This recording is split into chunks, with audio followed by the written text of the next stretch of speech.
Oke, mak. Wah, dua. Ini apa sih? Betul. Mata caranya mana ber? Mata kan juga tenci.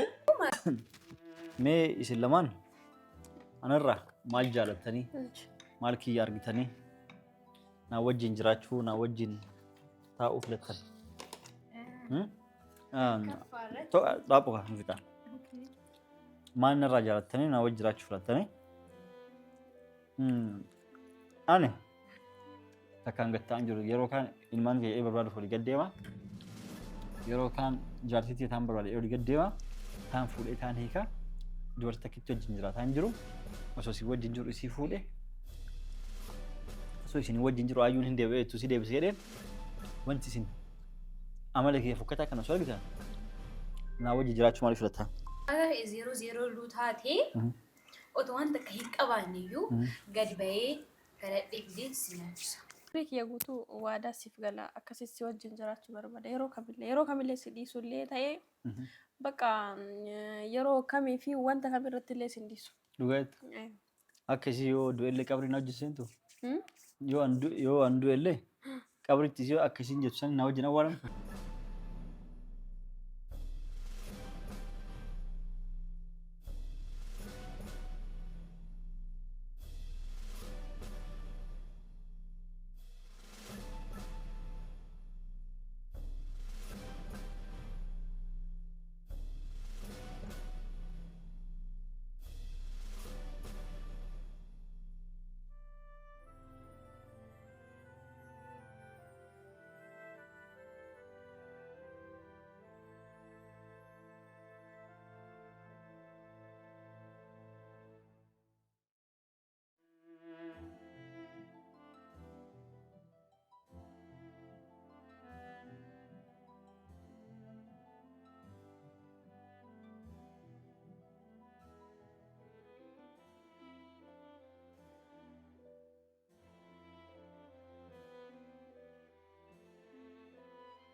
Oke, mak. Wah, dua. Ini apa sih? Betul. Bilang kau.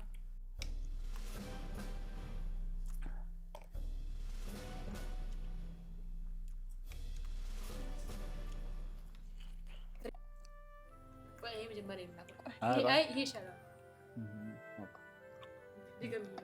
ኦኬ እዚሁ ላይ አራ የማትፈልግ ይሄሉ አጣውቀይ እየበላሽ ነው። ብላ ብላ። አሰላሙ አለይኩም ወራህመቱላሂ ወበረካቱ አከም ተወዳጅ ተከና በከጀት ነገር ይሆጃ ይራቱ አኛኑ አፍጥሩ የነጅራ ሰላኔ ደቻኔ አፍጥሩ ይረቹላ እኔ ሰላም ተጋፈዳ አሰላሙ አለይኩም ወራህመቱላሂ ወበረካቱ ወደሱ ተወለዱ ቢና ከሚርት ነገር ምስተኒ ለባይ ነገር ምንላ አፍጥሩ ደኔ ዲራ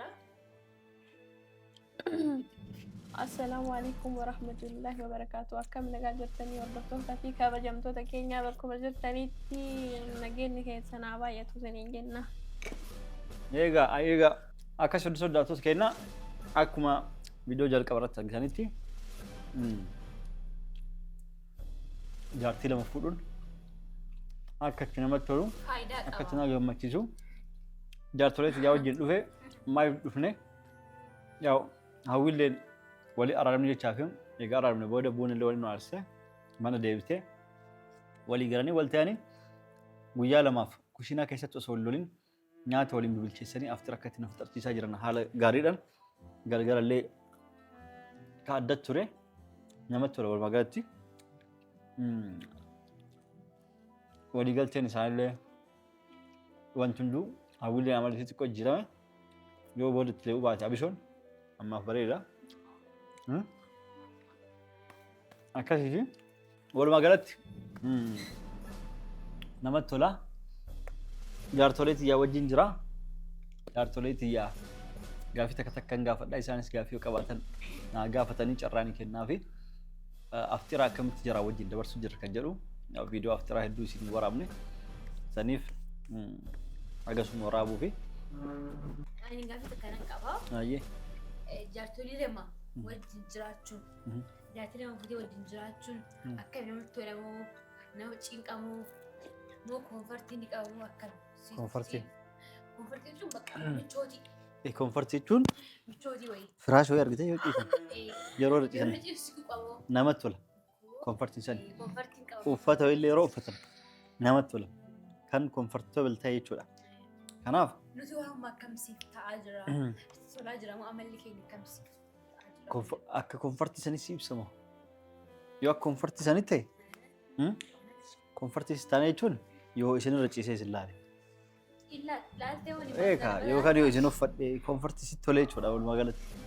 waan isin jechuu barbaadde jechuu kiyyaadha. jaartii amma fakkeenyaaf nu lamaan jidduu teettee mire jaartii lama jidduu baqa nu lamaan jidduutti wanti taasifamaa jiru sitti tolaa jira akkamii baqa kanuma si gaafatu fedhe.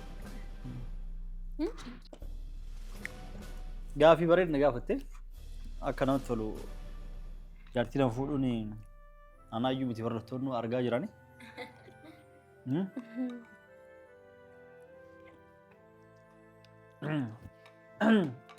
Akka namatti tolu jechuudha. Maaliif inkibkaabeen keessanuu kana godhaa jirta. Haala addaatiin namatti tola.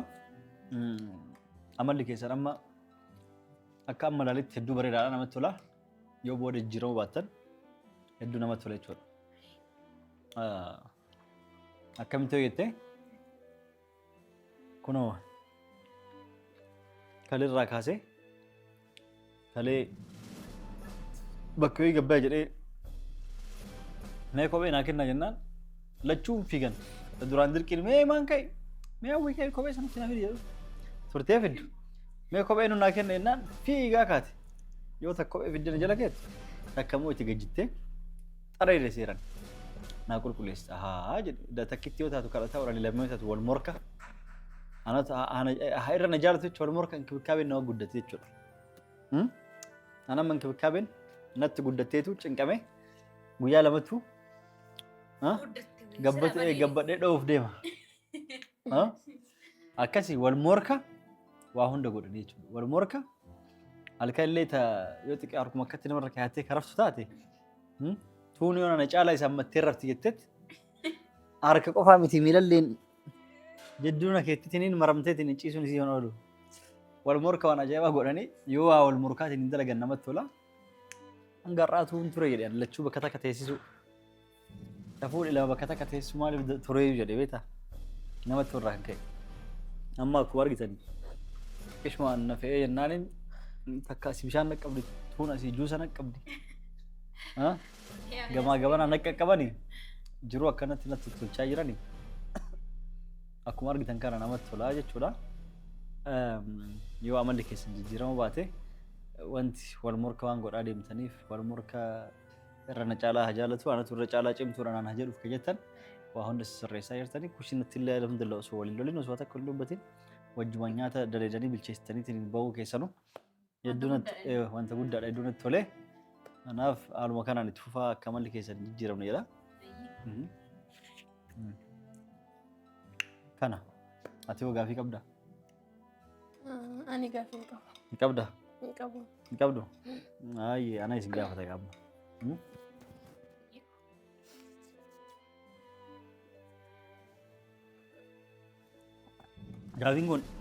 Gaafiin kun isin lachiifuyyuu mi'a amma isin yeroo na wajjin jiraatan kana waa'ee gaafiin ka gara biraa sun waa'ee dhimma kennaa qofa beektaa? Mee isin lamaan anarraa maal jaalattanii maal kiyya argitanii na wajjin jiraachuu na wajjin taa'uu filattan? Dhaabuu kan fixaa. Maal narraa jaalattanii na wajjin jiraachuu filattanii? Ani takkaan gattaan jiru yeroo kaan ilmaan kee barbaaduuf olii gaddeema yeroo kaan jaartiitii taan barbaade olii gaddeema taan fuudhee taan hiika dubartii takkitti wajjin jiraataan jiru osoo isin wajjin jiru isii fuudhe osoo isin wajjin jiru ayyuun hin deebi'eetu si deebisee jedheen wanti isin amala kee fokkataa kana osoo argitan naa wajjin jiraachuu maaliif filattaa? Amala kee ilaalcha namaaf amalli kee dhugaa lubbachuudhaaf akka shamarree eegduu akka shamara fuutuu miti. Amalli kee akkas gabbaadha.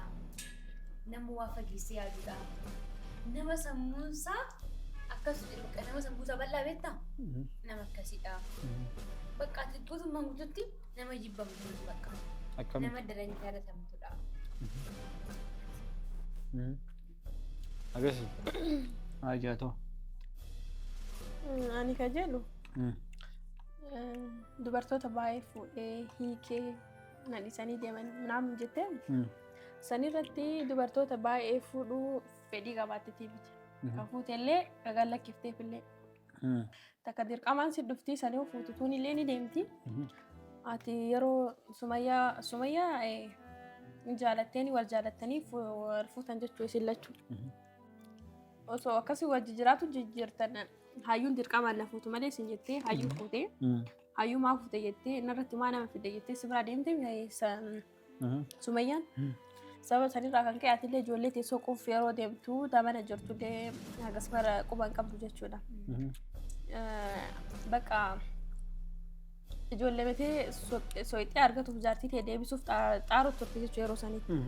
እና namni immoo jechuun waan baay'ee waan yaaduuf yookiin na jibbee faana biraa deema ምናምን jedhanii waan yaadaniif sababa sanirraa kan ka'e wal hiikuu dandeettan malee ati dubartoonni baay'attee yookiin bakka wanta garagaraatiif dubartoota fuudhuu fedhii qabaattee gallakkisuu fedhii qabaattee miti akkas goote.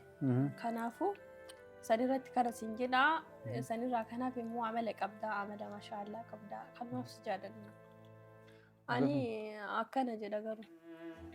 Ammas gaaffii dhumaa isin jabala. Egaa akkas jetta amaluma fi jaalatanii sayid bultiin ta'a dubartiin aadaa jettaniiti mire egaa akkas jettani gaaffiin dhumaa isin gaafadhu rabbiin godhaniiti osoo akka isaa uwwaa ta'e kasaarrillee mallaqa harka waan tokko waan harka qawlee dhabee zeerootis ka deebi'eetiniinu isinis horachuu dadhabu taatee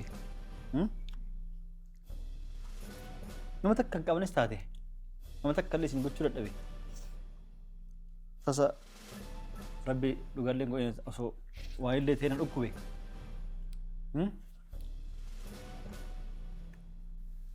yoo zeeroo ta'e jiraadhe illee naa wajjin zeeroo taatanii jiraatta immoo ofirraa deddeemtanii bultii teessan haara ijaarrachuuf deemtan na dhiistanii osoon kijibin na himatan. Ayaan tokko faarratti osoo waan fedhatee osoo kisaartee osoo qabsita kallee harkaa dhabdee osoo dhukkubsattee illee ani iyyuu sigatee hin deemu. yoo xiqqaate waan tokko dhabeellee ala kadhadhee fidee si qabsuu danda'a. Ani osuma duuteeyyuu si faana qabrii keessa si bira awwaalamuun barbaadina. Qabri keessa na jiraata. Qabrii keessa si faana awwaalamuun barbaadina. Osoo du'eeyyuu. Duuteeyyuu. Si ajjeesa boosii namni gaariin dhufa. Anna aqaan yaada kiyya akkasidha bakka jaalalli si qabu yoo wanta hidhatus wanta dhumusu jechuudha. Akkasii. Akka 00 luu taatee otoo wanta akka hin qabaanneyyuu gadi bahee kadhadhee fidee si nyaachisa. Malee sidiisa qofa kiyya alaayyuu hin nyaadhu kadhadhee jechaadha. Akkasii. Otoo. Rabbi waan ati jette kan hundaan haa didu garuu ani waan fitee mudannoo kam keessayyuu si cinaan dhaabadha yoomillee si dhiiseen deemu inshaallah kana jedhaan. Kiyya guutuu waadaa siif gala akkasitti si wajjin jiraachuu barbaada yeroo kamillee si dhiisullee ta'ee bakka yeroo kamii fi wanta kamirratti illee si dhiisu. Dhugaatti. Akkasii yoo du'ellee qabri na hojjechiisentu. Yoo an du'ellee qabritti yoo akkasiin jettu san na wajjin awwaalan. Akkasiin jedhama. Akkasii kanatti yoo gaafa ati duutellee qabri si wajjin seentu na wajjin seentu. Hin seenu. Maa? Yoo duute si wajjin qabri seenaa naga lakkisaa boolla keessa seenaa kan jedhan suni sun biratti hojjetu kijiba waan ta'eef. Hin seenu namni takka illee hin seenu. Inkaan nama si jaalate dhiisitii haati teetu bicha alaa qabu garuu namni seenu hin jiru isa dhiisi sun kijiba hin jirre si jammara. Haga jirtu garuu yoomillee haga lubbuun jiru jechuudha. Naa bakka akkasii si wajjin jiraatu barbaada yoomillee si dhiisuun barbaadu kadhuu san garuu dhiisi rabbi nu adidu si jammara astaghfirullah jedhe. Akkas dhugaala. Akkas ani akkas jedha. Boolla si wajjin seenaa jedhan kana jechuudha. Angaan boolla qabrii miti mana onaa tokko keessa osoo adda keessa inni namni si faana seenu hin jiru si jammara. Akkasii? Maashaallah. Agar jalattu wanta hin taane miti Saidoo ana baay'ee. Akkasii. Ani baay'ee si jaaladha. Boolla na hojjechiisentu. Saidoo koona qaba ana boolla keessatti jedhee ni seentu. Ayya rabbi nuti seensiniti. Rabbi nuti seensiniti. Tollu qixxee seenta. Gaafsan kamaachii fiidee manatti hin galin. Hin galno. Akkasiiti. Rabbi keedaa godhu akka afaan kennan goyni. Rabbi umrii nu dheessu. Isin lachuu galatooma. Yaada naaf qabdaniif. Inshaallah waa hunda karaa lu ta'e jechuudha. Akkasii hordoftoota daawwattoota keenya. Har'a wanti dhufneef yaa'u hanga hawwii walii araaramne gara manatti deebinee kan viidiyoo waraabne isii wajjin jechuudha. Nagayaan mana deebitechaa fi ilmoollee nagayaan kunuunsitee qofa nagayaan nuun haa deettu rabbi nagayaan achiin si geessi haa deessisu jenna. Baay'ee sagaleen siisee inshaallah kennu ta'a. Ramadaan dhufu ilmoo keenya ka hawwii wajjin asiin zac ka isii immoo karaa jira jechuudha. Hanga sanitti inshaallah waan daawwattaniif galatoomaa isiniin jenna. Waan biraa hojjetanii qabdan. Hin qabnu. Haga viidiyoo biraatiin walitti deebinu. Nagaan nuuf turaa jenna. Assalaamu alaikum warahmatullahi wabarakatuh.